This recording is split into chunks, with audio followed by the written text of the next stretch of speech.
Welcome to another edition of the Noles podcast. I am your host, Gregory McCoy. This podcast is by a fan for fans. I am not a journalist. I am not a reporter. I am not an insider. I do not work for a website. The majority of my content comes from me and my opinion. Other information comes from the internet. I got a couple different things I want to talk about this week. I guess first off, we can start with the SEC basically having discussions about having their own playoff. Like, how arrogant do you have to be as a conference?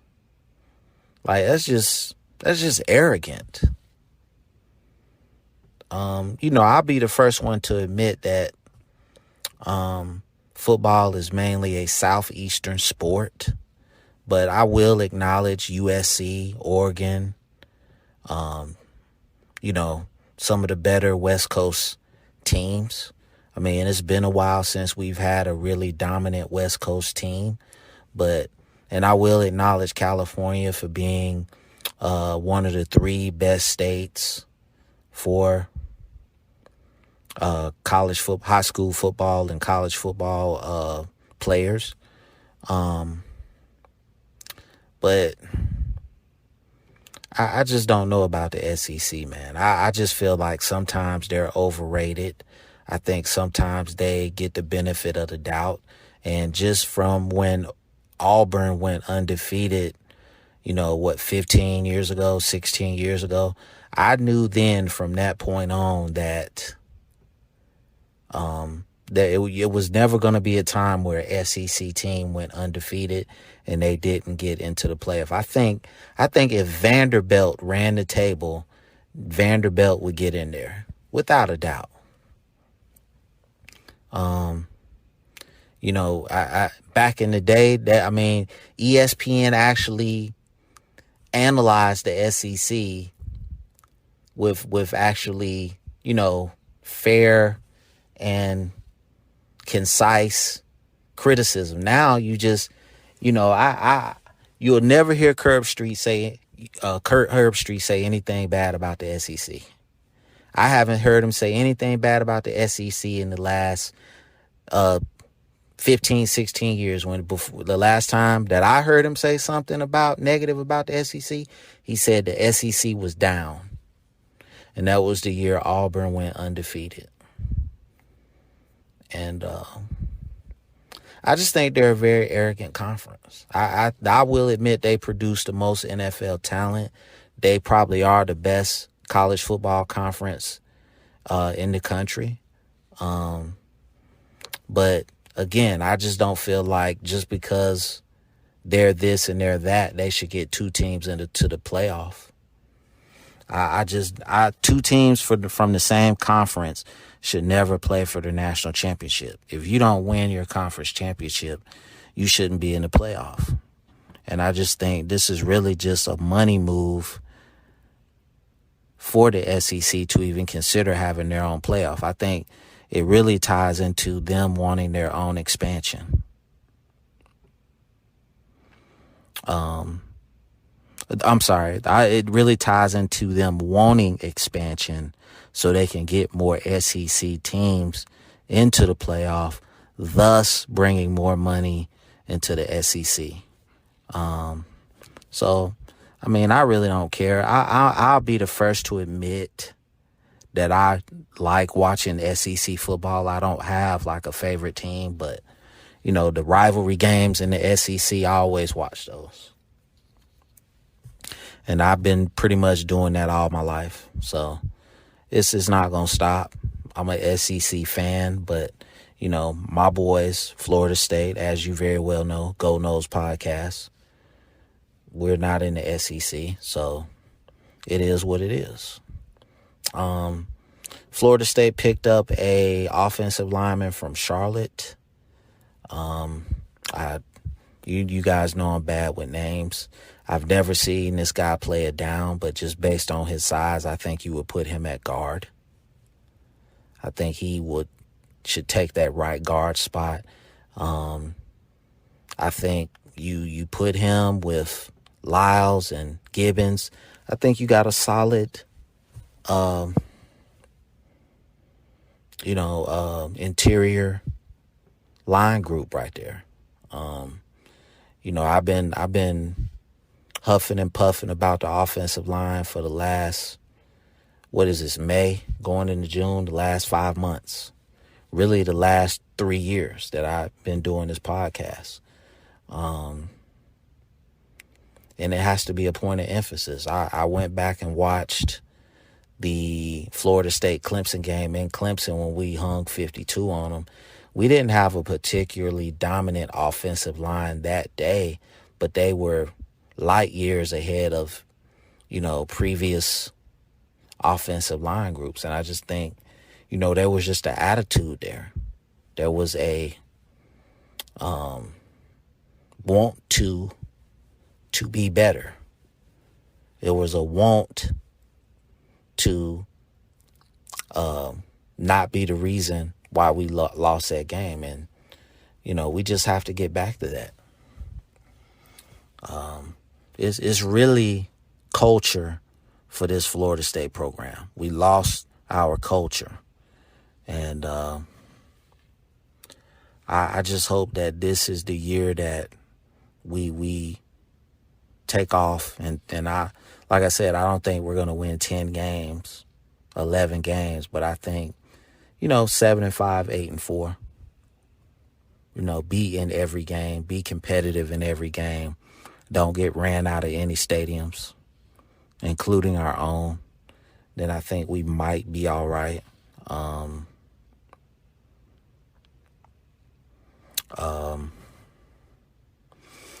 That's really it. I break down the team pretty much every week.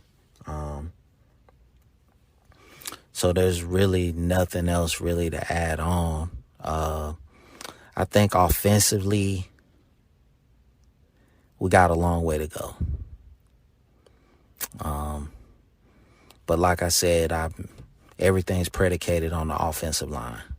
I think we got good receivers now. I think we got a nice stable of running backs.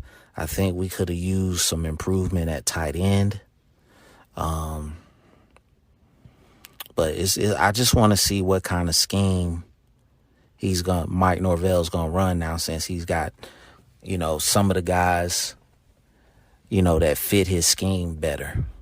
So it's just going to be really interesting to see how that works. Defensively, I think we're going to be pretty good. I think on every level of defense, we went and got some guys that can help us win. Defensive line, linebacker, secondary. And I look for the defense to be pretty good. I'm not going to say great. I think they can be pretty good. As far as the recruiting for 2023, y'all, if you've listened to this podcast for any amount of time, you would know that I don't get into the whole recruiting thing, following kids and, doing all that crazy stuff. I just wait for them to sign, become Seminoles, and then we just go from there. My attitude is that get them in, get them on the weightlifting program, get them on the nutritional program, and just see where it goes. I think Nick Saban made his comments about Texas A&M because he feels the walls closing in on him. He probably feels like, hey, we can't go all over the country and get whoever we want at this point. Because although I feel like college football athlete high school recruits, the very best of them for the last however many years have gotten paid to go to certain places.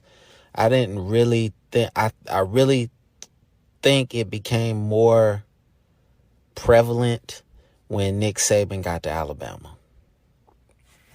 And, they've really had a monopoly on those type of players the last, 8 years, 9 years. And Texas A&M, has entered the chat room. And I love it. I love when SEC teams go at each other like that. I want to see, obviously, my guys, Florida State, get back. But like I said before, I think it's in today's college football, it's going to be a hard road. It's going to be a long road to get back. If this was 10 years ago, I think we could do it. But the game has changed so much in the last 10 years. Okay? Money has always ran this sport, but it's becoming more and more obvious now. And let's just face it, Florida State doesn't have a billionaire, in the background to do what we want to do. So we have to go get lower end 4-stars, right? You got high end 4-stars and you got, borderline 4-stars. And that's the market that we're in. I don't think we're going to get like the class where we had Derwin James and Tavares McFadden and all those guys. I don't think we're going to see that type of class unless, we just go on like another 28 game winning streak, which was ridiculous in of itself. So winning will bring in recruits. That's for sure. Because if you're a recruit and you're going to a winning program and your team is on TV every week, a recruit wants that exposure. So it's really going to be imperative for this season that Florida State at least wins 7 games.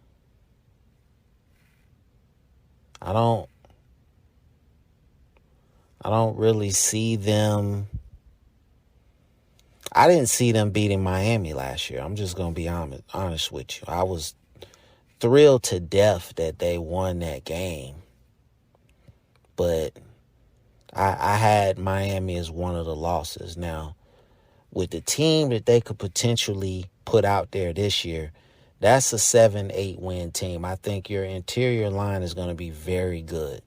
If this kid that they got from Charlotte, if he's anything, I've never seen him play, but you don't just bring a guy in to Florida State if you're not, a fifth-year senior transfer, used to, your boy Atkins used to coach him in Charlotte. You don't bring him in unless Atkins knows something. So I'm just going to give Atkins the benefit of the doubt and just say, okay, I think this guy can play.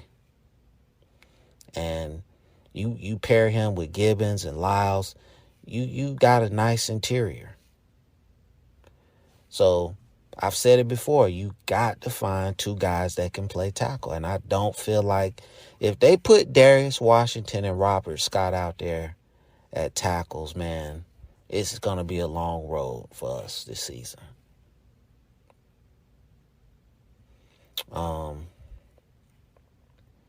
But the key to this season is the offensive line. I hate to be the bearer of bad news. It's been our Achilles heel for the last 6 years. We've never had a really dominant offensive line, but we, during our run, we had better to good to great offensive line play. And we're on the low end of that right now. Now we're probably, I would say, maybe below average. Whereas years past, we sucked.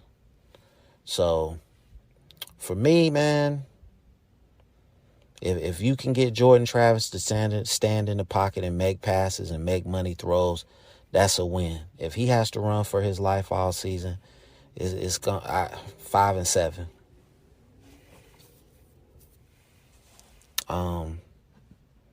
I don't know anything about LSU.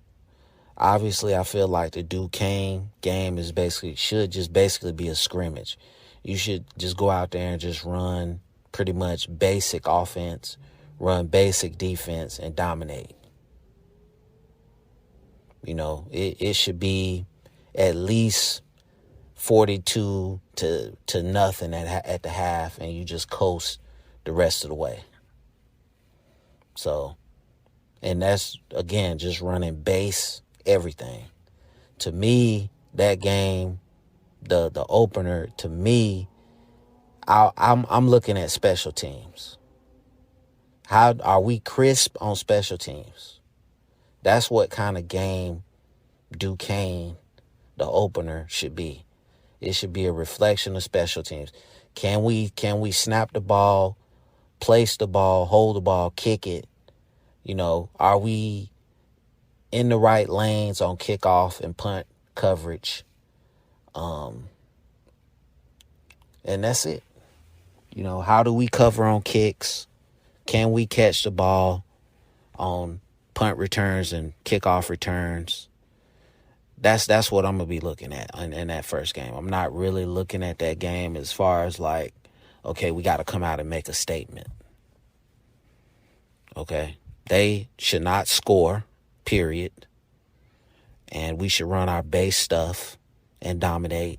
And special teams have to look very crisp. And LSU, you know, just the last several years, they've produced a lot of NFL talent. So that game is in New Orleans. I think it's going to be a tight game because I don't think this is the same LSU teams from years past, from 2 years ago. This is a rebuilding LSU team. But even with that being said, they've got talent. They don't have 2020 national championship talent, but they've got talent. So you can't go out there sleeping, and it's going to be a close game. I think, 24-21 type game. So,